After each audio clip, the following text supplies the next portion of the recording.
Little intro. Hi everyone, I'm Claire MacDonald. I'm the business editor at Computer Weekly. Before we start, I just need to let you know that this session is being recorded and it's going to be shared later on as part of an ongoing rollout of content.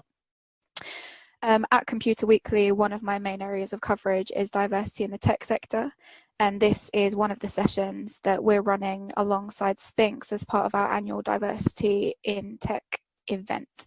The wider event will be on the 1st of October. The theme is advocacy and the support of underrepresented groups in the tech sector. It's going to feature a number of keynotes and panel discussions on various topics under that sort of theme. So please sign up to that as well, because I think it will be really fun. Today's session is being run by the Tech Talent Charter and is focused on making the tech workplace more inclusive for Black colleagues and employees. There'll be an initial panel discussion with people who developed their education and allyship roadmap as part of a Tech Talent Charter hackathon.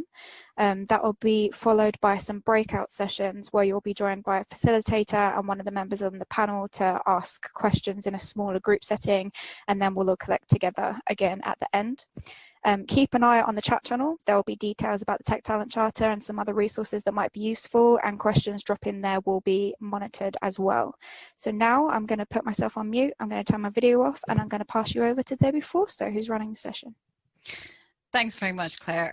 Really appreciate being here. I've loved working with Computer Weekly and Spinks for these events for a long time. And I've always been pleased that you've been ahead of the game, asking the questions, looking at who and what we should be looking on, and delighted to see that when we're talking about inclusion, we're no longer just talking about gender. You know, when we started as the Tech Talent Charter back in 2017, we said, if all we do is just bring on a whole lot of white middle-class women, that's not making the sector diverse. It's much more important than that. So for those of you that are joining us, thank you very much. As Claire was saying, keep an eye on that chat. We'll be putting some things out. What I wanted to do is to tell you, first of all, she says as she does the first moment of Will My World Work. So my name is Debbie Forster. I am part of the Tech Talent Charter. I'm the CEO and one of the founding group. We're not-for-profit, we're free. What we do is bring together everyone who has a vested interest in making tech more diverse. And that will be tech employers, that will be people who are working with underrepresented groups, that will be B2B organizations who are trying to make a difference. We don't want to sell you anything. We don't need you to do anything. What we want to do is to connect the dots, not reinvent the wheel. So one of the activities that we did from the very early on was we wanted to try and understand what is best practice out there. One of the ways that we do that is through hack sessions. We pick themes or topics that make sense and that our employers tell us they needed to work on, and we bring together experts from across the sector to think about what they can do about that space. And we gather those materials, the ideas, we put them together into our open playbook, a free resource. Anna will be sharing a link where you can have a look at the whole of the playbook. But one thing that we wanted to hone in on today was something we've been working on for some time. Back at Christmas, we knew that we were beginning to look at wider diversity. We decided that we needed to start moving on beyond gender, and two things that were really emerging back in January were social inclusion and ethnicity. Now that was before the world broke, and if COVID showed us anything, it's that we're not all in it together.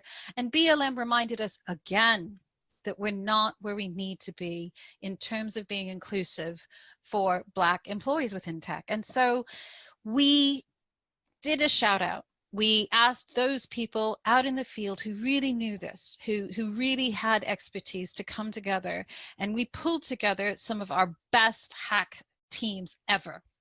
We put together 4 toolkit pieces. One was on education and allyship, one was on recruitment, one was on development, growth and retention, and one how to build those employee resource groups. And I have to say, we voted, etc. My vote, you can know this on my team right now, was that one of the best resources we had was on education and allyship. And we know that is a point where for a lot of us, it is the starting point where we need to be. BLM really showed us that it's not enough to just not be racist, but we have to be anti-racist. And for a lot of us, this was the challenge to educate ourselves, not ask others to educate us, and to really find out how we can lean in and to do something on allyship. Now, the team you're going to hear today put this together.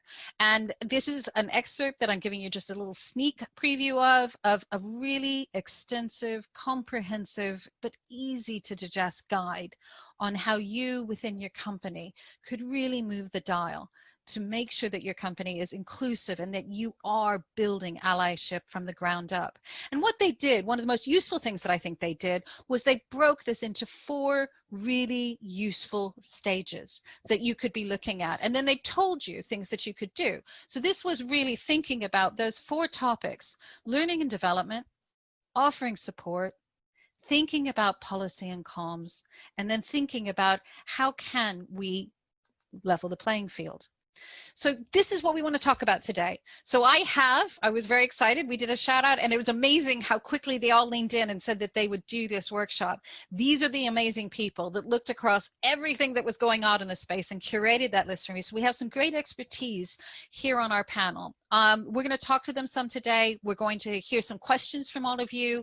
So as we're talking, do feel free, throw those questions into the chat session. Anna will let us know where those are. You'll also have a chance, as we said, to put you into the breakout sessions. And then afterwards, I hope the conversation continues. If you're not part of the Tech Talent Chatter, you should be. Join. It's a free way of being part of these discussions, but you can look into the playbook. You can reach out to the panelists to find out more. So toughest question that I will throw out to my panel, so you can all come off, turn your mic on. Welcome into the room. I'm going to ask, because we want to get into things as quickly as possible, you all have the 1-minute challenge. Please tell me who you are, what you do, why you're here. 1 minute or less. Kevin, you are on my screen just to the left. Will you kick us off and then we'll just move across the line? Sure. Thanks, Debbie. Hi, everyone. My name is Kevin Cushnie. I'm a solution architect at Slalom, who are a modern technology strategy and transformation consultancy. I spend my day-to-day helping companies understand how they can use technology to kind of modernize and transform their business. Outside of my day-to-day, I'm also the Inclusion Diversity Ambassador for the UK market, and I'm also part of our global anti-racism advisory committee, reporting up to our ExCo. And you've been at our events before. I have been at your events before. Why I'm here, so I'm obviously passionate about I&D. Obviously, I really enjoyed the work we did with Hackathon, so I wanted to come, share our learnings and see if we could help others move things forward. Thank you. Marika, do you want to bring up? Hi everyone, my name is Marika Beckford and I'm super excited and delighted to be here, especially with some of the other co-workers that helped shape the education and allyship toolkit. So I'm a digital skills officer at West Midlands Combined Authority, and I help shape help connect industry to education to help them shape the curriculum so that people and industries having the best quality of education that's ready for the demands of the jobs market. So that's what I do.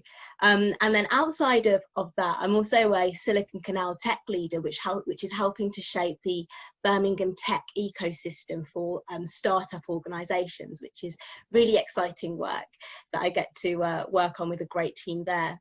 And I'm super passionate about technology for social and civic good, but also again passionate about diversity and inclusion, especially as from lived experience in the tech sector, but also in light of what's been happening recently over these times of the Black Lives Matter movement and such. So I'm really happy to be contributing and sharing my expertise and knowledge, and also helping to lift out some of those conversations to help you on your way also. Fantastic, thank you. Sei, do you want to come in next? Sure. Hi, everyone. I'm Sei. I'm a product and strategy consultant. I run my own business. I think I've got Zoe in the group here as well. She's come and joined. We're a team of 2. I basically help founders and executive teams figure out how to overcome their digital challenges and then push them into action as fast as possible. So it's kind of like procrastination to action, I guess, if you wanted to call it that. I've jumped around my career quite a lot, and I've always been the minority in whatever sense of the word. in any professional setting or group I've been in. And I'm not very good at keeping quiet. So I've gotten quite used to just calling out the elephant in the room, challenging things, and actually through that growing confident that my diverse view actually adds quite a lot more than I think it does in those situations. So that's kind of why I'm passionate about helping others realize the value they bring to situations as well. And I loved working with the group on the toolkit, and that's why I'm here to support as well. Fantastic. Thanks so much. Gori, can you finish that up for us? Sure. Hi, everybody. Hope we're well and having a good day so far. So my name's Gori Yahaya. So I am the founder and CEO of Upskill Digital. So Upskill Digital is a learning and development agency. We actually build large-scale learning programs for large organizations, small organizations, essentially helping employees adopt technologies, but also, I guess, further their careers and progress. We're the agency behind a lot of sort of nationwide digital skills programs that really try to drive adoption at scale, but also just helping bridge that digital divide. And so my sort of experience, my history, I'm a trainer, essentially, sort of back in the day, and over the years, I guess I got a passion for learning, building learning, and really helping people progress. One of the areas that we've been focusing on more recently, probably the last sort of year and a half or so, is on inclusion and progression, right? So helping individuals in their organizations actually progress. So navigating that minefield of an organization that's, you know, littered with microaggressions and just general unconscious and conscious bias that exists. So, you know, we're a learning organization, so we've been building content and delivering training to organizations to help those individuals progress. Personally, from my perspective, Upskill Digital is my third startup. So as a serial entrepreneur, and as a Black founder, I have had, you know, my own sort of struggles along the way, and got an interesting take on how, when you look at career progression, how you can kind of see your career as a bit like a business.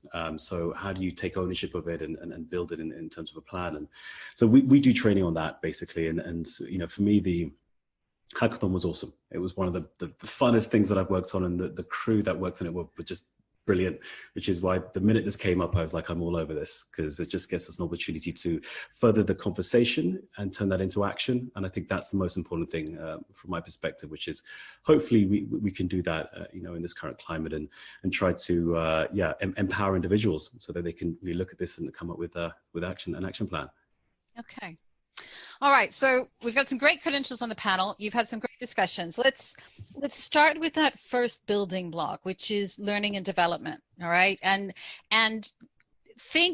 advise me. I'm a new person in this space. I've done D&I, but and my company is just woke. All right, we've had the wake up call. We've done the tweets. We've hashtagged. We've done this, but actually, my company, we want to move forward, and I want to go and start this learning and development. Help me understand, what do you think are the current barriers to doing this, to facilitating learning programs, and how do we overcome these? What do you guys think? Sorry, Sei, do you want to jump in? Please. Yes. Well, I was just going to say, when we came up with these ideas of actionable steps people can take, we came up with, like, I think nearly 60 to 100 different ideas, and then came quite a painful process of trying to plot them on value versus effort. And roughly the A to D progression of the pillars is based on difficulty of implementation as well. And there's a reason we put education at the start, because it's one of the simplest things that organizations can do, and there's a lot of resource out there. It doesn't directly answer your question, but it's important. So so if I'm sitting here and I don't know what to do, education is the one that's kind of the no-brainer. It's not that it's no effort or thought, but that's a sensible, smart way of doing it. Are there things, have any of you seen places where companies are resistant or not sure how to do that? How do we get started? Yeah, I think if I can jump in here. God. Sorry, Marika, honestly. So Gori first and Marika, that's it. But this is what I want. I've got a keen panel. So Gori, you go first. Marika, you can do it. Eager. That's the most important thing. Yeah, look, as Sei mentioned, the reason we try to build this toolkit is to help whether they're CEOs or individuals in the space, try to kind of decipher where you start, right? Where's, what's the first starting point? And, the fact is, if you're trying to help targeted employees progress, right? You're trying to level the playing field, you're trying to kind of support them. There are a few barriers that you have to sort of navigate. Now, acknowledging, as you said, you're a work company, you've acknowledged the fact that we've got a problem, we've got to deal with it, we're ready to go, where do we start? I've seen challenges where some organizations try to find out how they target employees because they might struggle in having even ethnicity data, right? So how do they know who to target? How do they know how to reach them best? Typically those employee networks are a great starting point because they've done the hard work, right? Often in their off time to be able to kind of pull together these networks, and you have to celebrate the fact that they put the hard work in, and you want to really support those networks itself. But driving that ethnicity data to be able to get, a targeted group that you can support because they actually need it, as we said in our toolkit, more than you realize, is really key. What I found in some of the programs we worked on is actually running training for a group that you can work with. So a network, for example, drives more people to want to give ethnicity data because they're like, hold on, if I can be targeted in the organization, I can get access to this.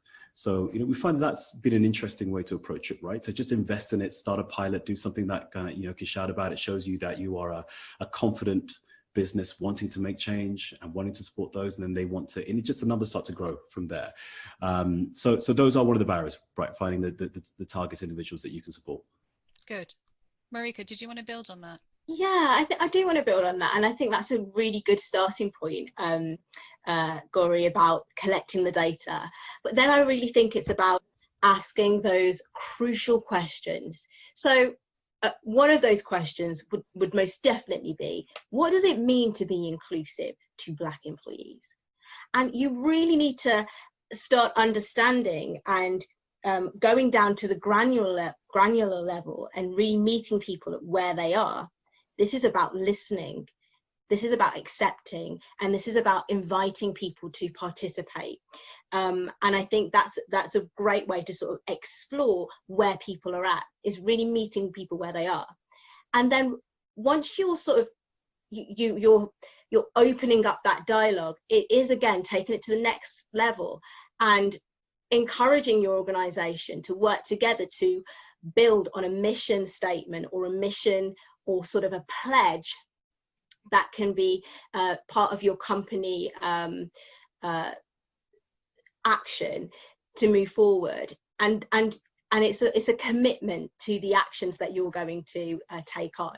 And I think what we did well with the toolkit is help sort of create a foundation for those actions to be implemented.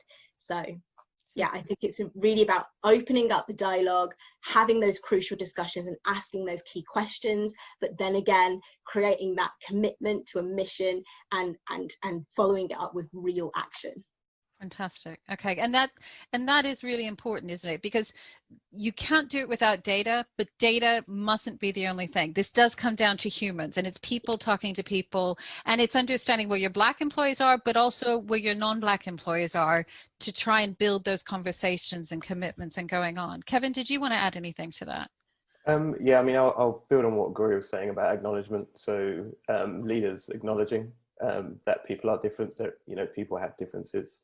The lived experience of Black employees is probably different. It's definitely different to that of the white employees. So that initial acknowledgement and acceptance of that is a big first step. And then understanding that if you really want to unlock that talent pool and make the most of it, then you need to cater for them. And that probably involves having kind of targeted learning or some variants of learning to what the mainstream is. I guess the next thing would be to understand what that looks like is some kind of need assessment.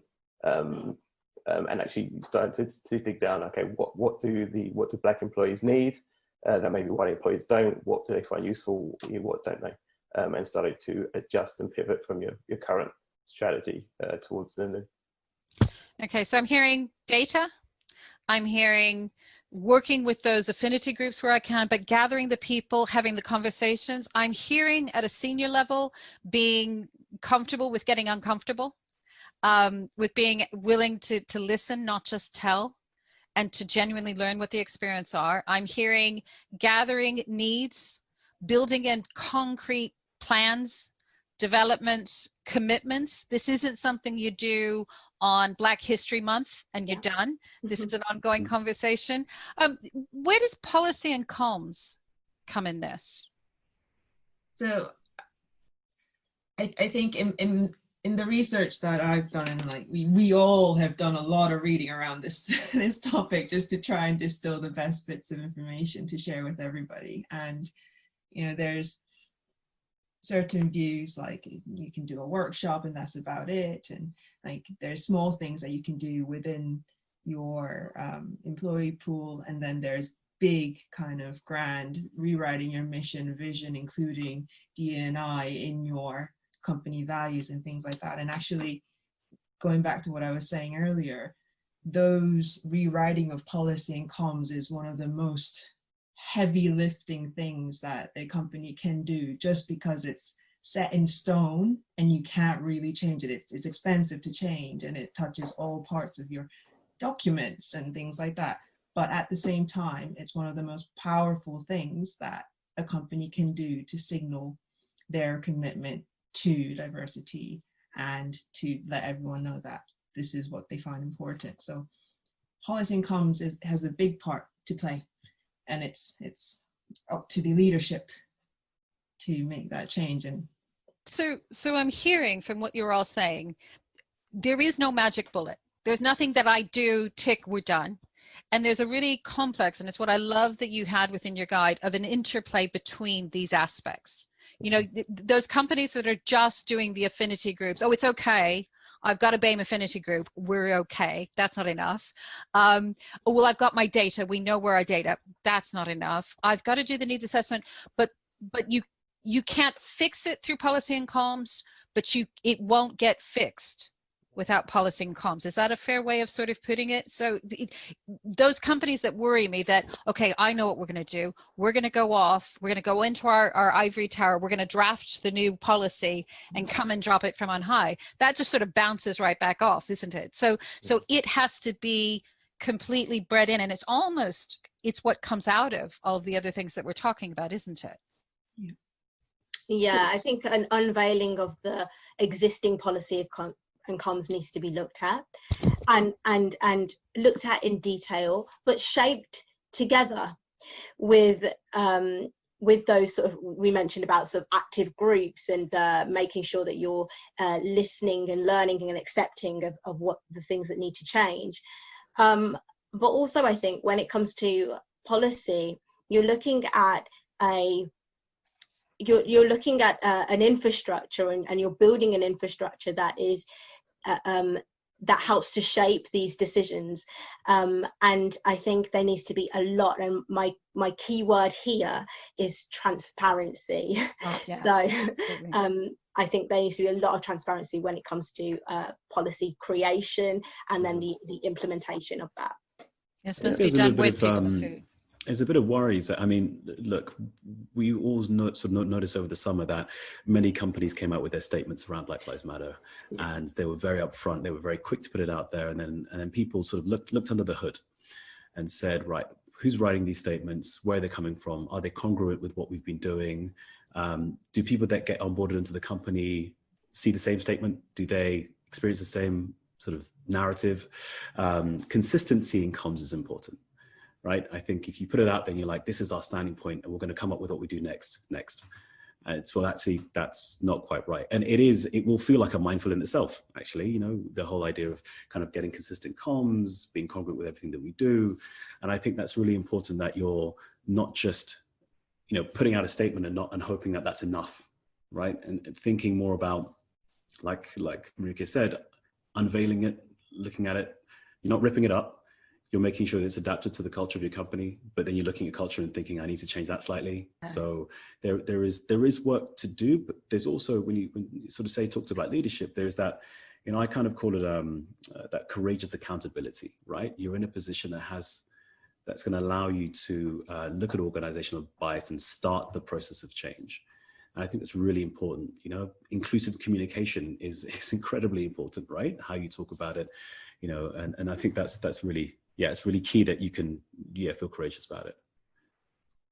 And I guess the danger, just one little point, the danger is taking it too far one way and actually forgetting the commercial aspects of what's important in a company and how it's run is like it's for the success of the company and however it measures its success, whether financially or otherwise. So it needs to fit that as well, which is why you can't just have a D&I part of your value system and then everything else is separate. It needs to be intertwined. And actually, ethnic diversity has proven that it does make business sense. It does Absolutely. companies with better potential for financial gain than its competitors. So it all needs to be wrapped. And I think there's a danger of taking it too far one way.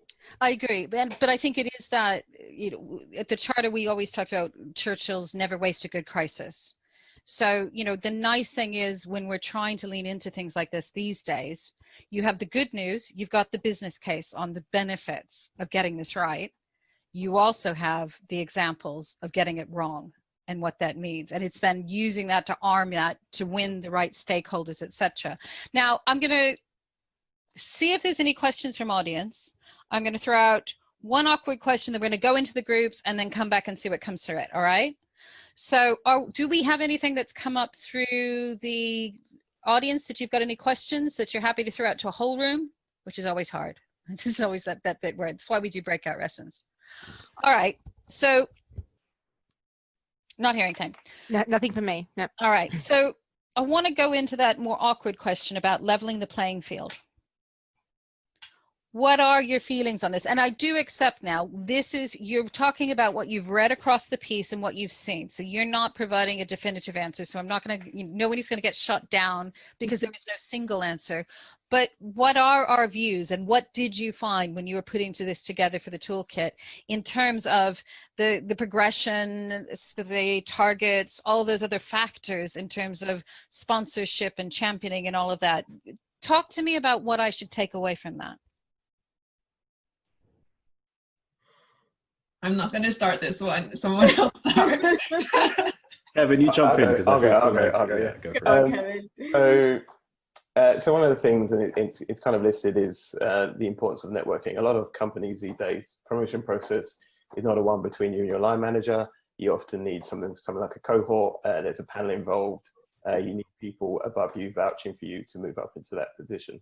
And this ties into learning development about the importance of networking, how to build those networks, how to make them meaningful, and how to get them to support you to move to the next level. And it's something that's, I guess, more prevalent, within white communities, within privileged communities, and less so in black communities. So in terms of the progression, growing the importance of networks and how to build those and how they can support you in your career development is a good first step. Good. What about? Yeah, I agree.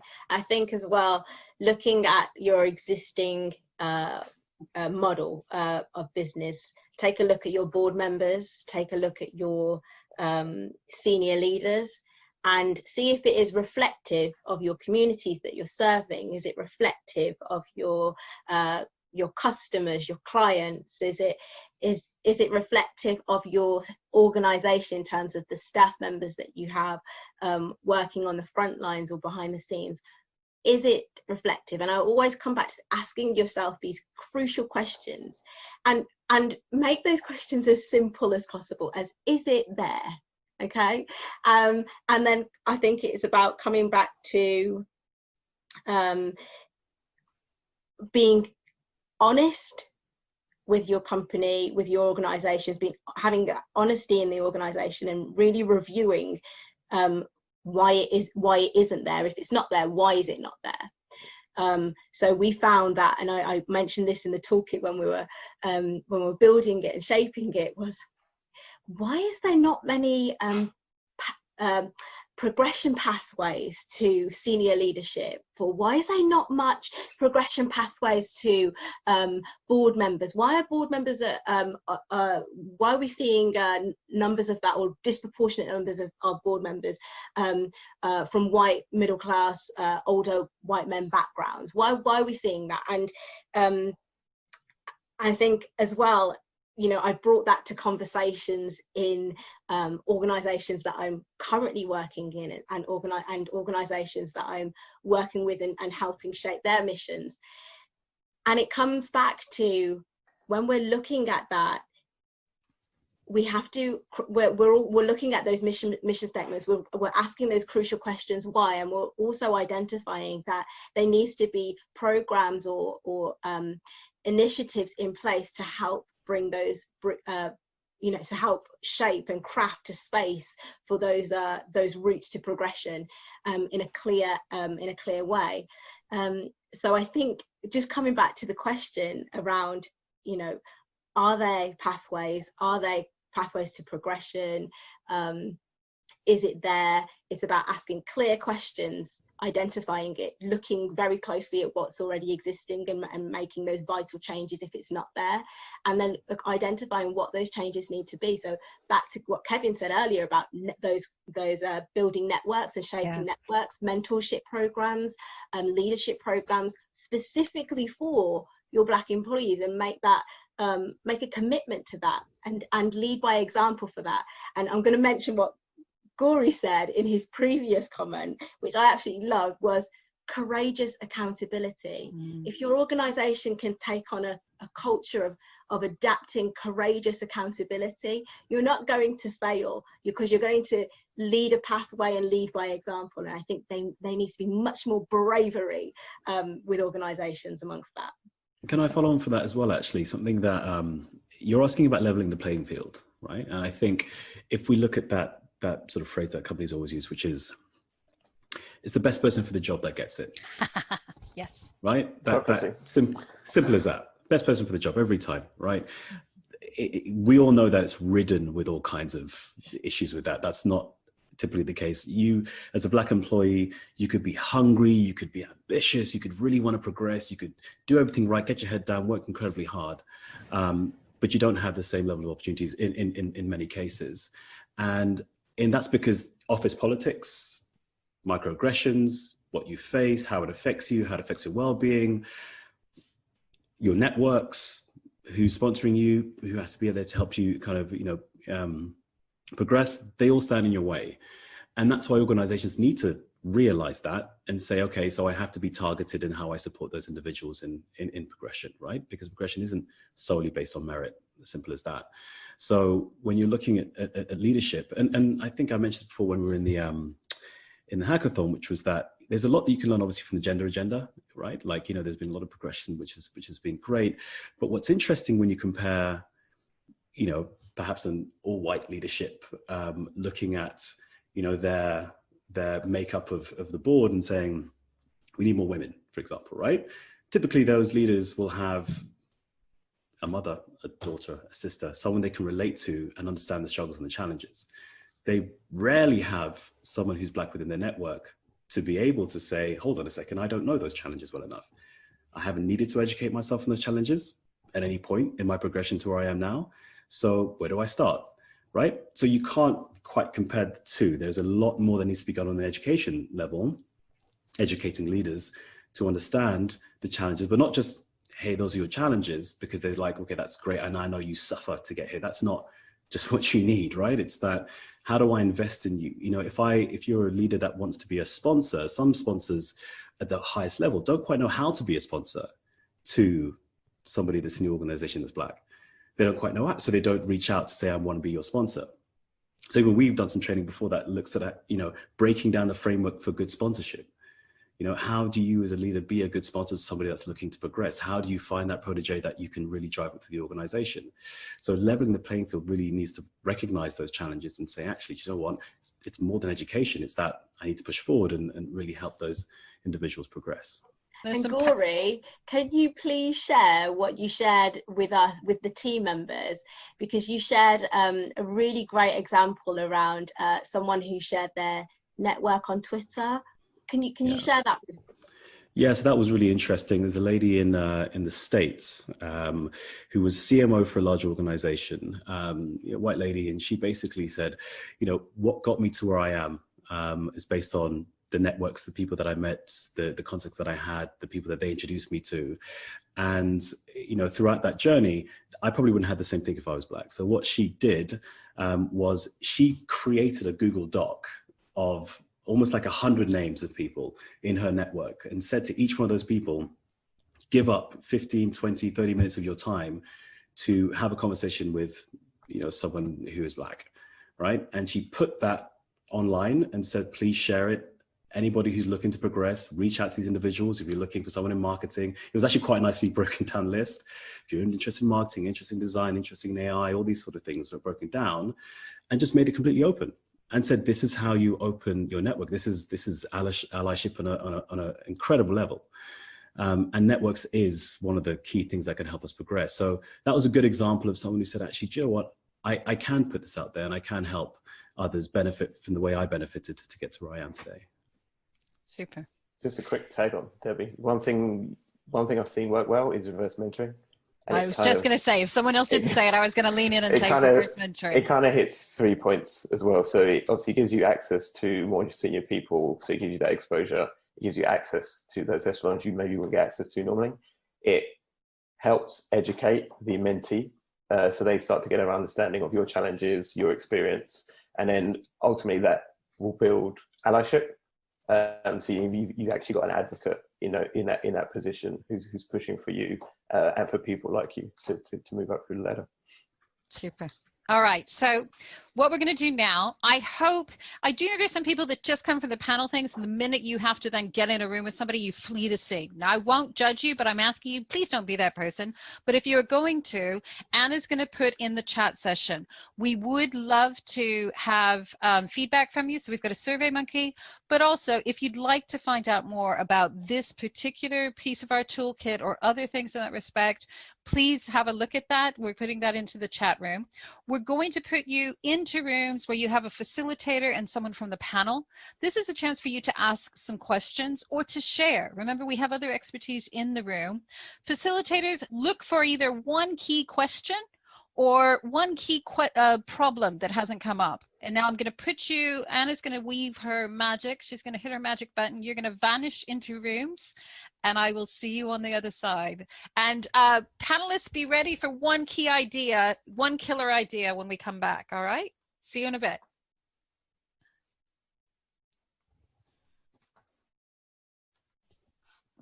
Hello, everyone, and do feel free to come camera on. I'm delighted to see faces. It's so much nicer to see faces, not just names. We're back. Okay, I think, and we do lose a few, but I think most of the rooms are closing out. All righty. So I am someone who very much likes to finish on time.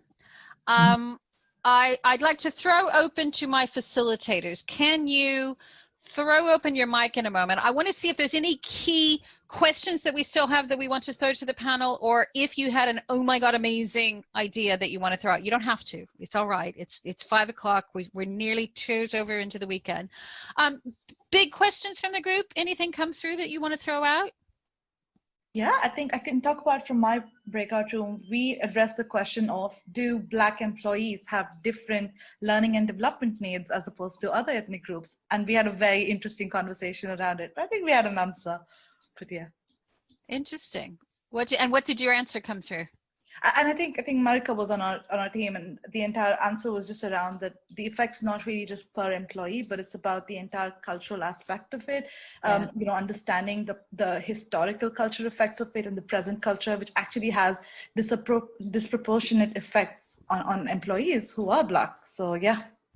And it is why it always has to go back to conversations, isn't it? And it's why you've got to talk to people, because even one of the things I think was great within the toolkit is that you started talking about, even just to say Black experience is not, you can't even say that is a homogenous experience. You really have to ask those questions.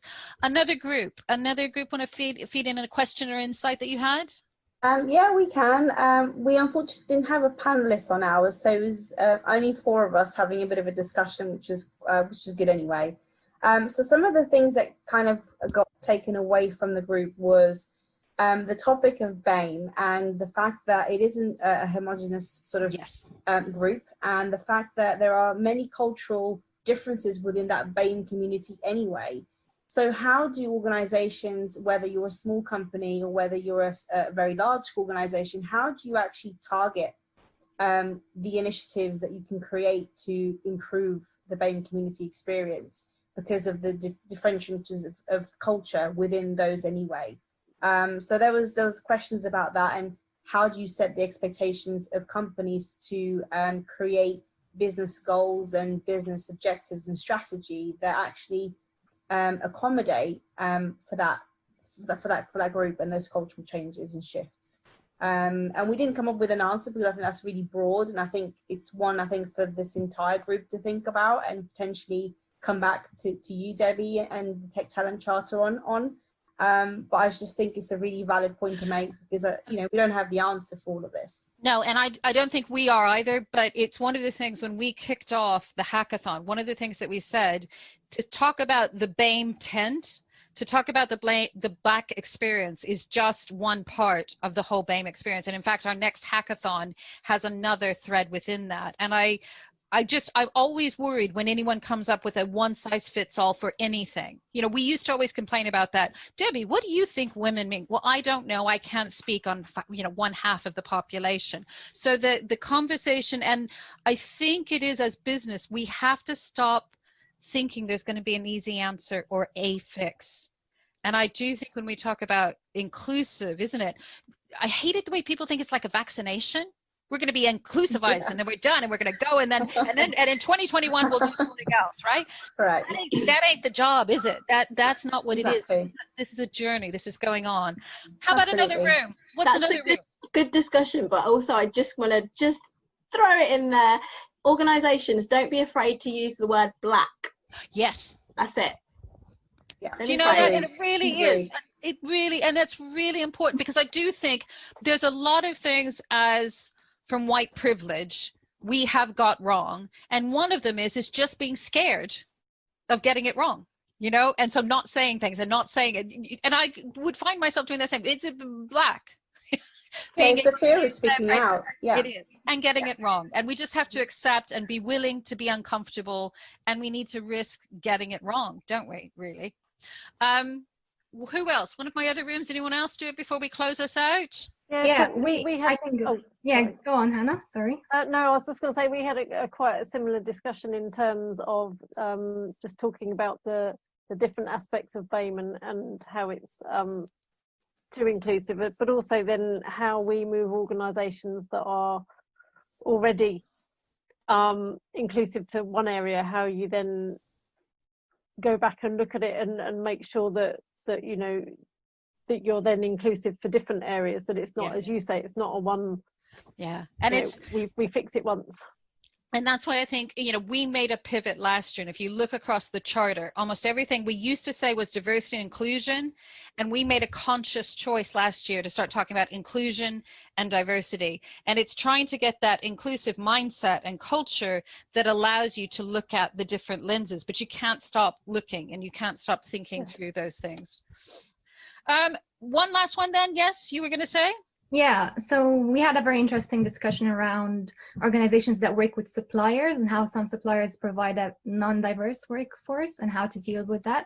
And the main point that came out of it was we had Sei and Gori in our breakout room, and they both talked about being selective with the suppliers an organization deals with, and that, you have to ensure that that company has a diverse plan or a strategy and so on by asking them that question. And yeah, basically the main point is being selective and going with suppliers who have sort of aligned views in terms of diversity and inclusion. And it's one of the things we've seen through the charter is that signatories or employers are getting more empowered to ask those difficult questions. But I've got a lot of suppliers, Spinks has been a partner through us. We know a lot of recruiters are trying to do this differently. Consultants are trying to do this differently. And companies, you can drive that. You don't have to. They can't fix it for you, but they can be part of a solution, I think, in terms of looking at that sort of thing. All right, now we are running to time. And when we go over time, my skin starts to itch. So I'm going to finish some things out. So please make sure, Anna, we've had a few requests. Can you put in the toolkit again? If anyone hasn't heard of the Tech Talent Charter, it is free for companies to join. It is free resources, free events. We get to work with great people like this panel. We get to work with great companies like Spinks. You know, this whole hackathon was sponsored by Nationwide, Spinks, and in partnership with the BYP network. So it's a room of people who get it. Not so we can pat each other on the back, it's so that we can challenge each other and help each other move this forward, because there is so much to do. Thank you for my amazing panel again, who did my amazing bit of the toolkit. Thank you for everyone that's coming. It's been a busy week, a busy day, and I'm all that's standing between you and probably a nice G&T or just putting your feet up and getting off the screen. I don't know about the rest of you, but that point where you hit off screen is that wonderful thing. If you haven't had a chance before, don't forget, next week on the 1st, Computer Weekly is doing the big event. Not that this wasn't a big and amazing event, and we're glad you're here, but there's that opportunity to join Computer Weekly. Please have a look at the Tech Talent Charter. Get in touch with the panelists. And if there's something we missed and you think, oh my God, I can't believe they didn't think about this, then let us know. This is an ongoing journey. Thanks for being here, everyone. Goodbye. Thank you, Debbie. Thank Bye, you. everyone. Take Thanks, care. everybody. Thank you very much. Thanks, everyone. Take care.